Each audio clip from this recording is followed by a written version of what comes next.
Hello everybody, this is Mr. Turd, and today we're going to be talking about the Gauls, who have no artillery. They have one of the best archer units in the game, and indeed, they are the Gauls. So let's see, how do they do in battle? Let's take a look. Why, hello everybody, welcome to the Gallic custom battle screen. Here we go. We're going to be analyzing this beautiful roster right here. We're going to start from left to right, and let's go. Peasants, 1 attack, 4 defense. You're not going to be using them in battle, or, you know, I hope you don't use them in battle, especially in custom battles or in multiplayer battles. So you're going to go right over for the Warband. Warband, 7 attack, 10 defense. These guys are actually not a very dependable unit, but they are big, and their stats are not bad. As a tier 1 unit, it's actually a pretty decent unit. Then we go for the Druids here. The Druids have 13 attack, 14 defense. They can chant to inspire nearby troops, which can make actually the Warband a pretty viable unit up to the mid and late game. They have excellent morale, well armored, very good stamina, so they will stay in battle for quite a while, but they only have 64 dudes, so you don't want them in melee. Then we have the Naked Fanatics. The Naked Fanatics are a unit with very low armor, as you'd expect. They're naked, they have good morale, they have good stamina, but they are not very good at fighting on the front lines because they only have 7 defense, so that means they're going to be taking quite a bit of damage.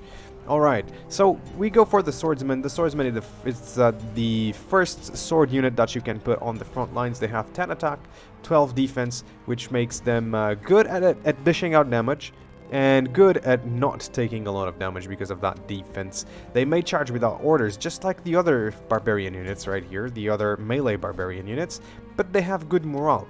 So you'll want them on the front line, and maybe use the war cry to get +2 attack on them.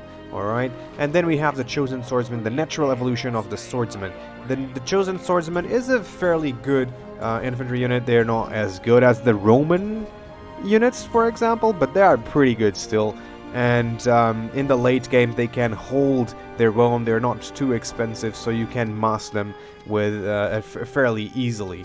Alright, so this unit is actually pretty good. They're well armored, they have excellent morale, they have good stamina, so they have everything to be one of the best units on the battlefield right there, especially if supported by the Druids, especially with the war cry, and especially in the woods or snow.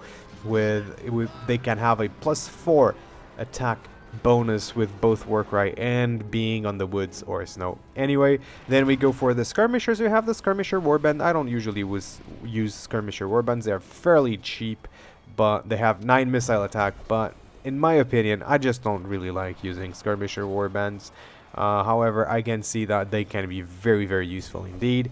However, I would much rather use the Forrester Warband. Forrester Warband is a great unit, actually. They have 11 attack, 7 defense, so they can hold their own in melee. They have 11 missile attack, which is the highest missile attack in the game, if I'm not mistaken. They have long-range missiles, excellent morale, and they have very good stamina, fast moving. They can hide anywhere, which is amazing. This unit is very good. You know, a good player can use them to great efficacy, for sure. Then we have the Warhounds that are good against Cav.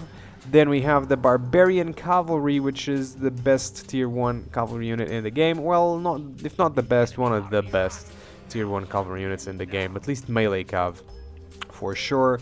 So they are very well served as far as cavalry goes in the early game. And then we have the Barbarian Noble Cavalry. This is a mid-game cavalry unit. It's not bad for mid-game, not at all. It's okay, it's good. But then when you get to the late game, every single other faction gets better cavalry, and you are stuck with the Barbarian Noble Cavalry, and that's not very good. It's not every single faction that gets better cav, but most of them do, especially the eastern ones. And then we have, of course, the generals. Now, so how good is this roster actually? How do these units work together? Now, okay, as far as cavalry goes, as I said, I think they're just mediocre because they lack the late game cavalry units. As far as infantry goes, with the Druid, this infantry actually has quite a lot of staying power, especially with the Chosen Swordsman. Chosen Swordsmen are a good infantry unit, and I would actually say, like, the Gauls, if they were just the infantry, if you were just doing the infantry, they would be probably a B tier because they have a decent infantry unit right there. Then, as archers goes, they have one of the best archer units in the game, the Forrester Warband. They are quite expensive, but I think they're worth every penny because of that missile attack, because they can hide anywhere, because they can move fast. So definitely really good.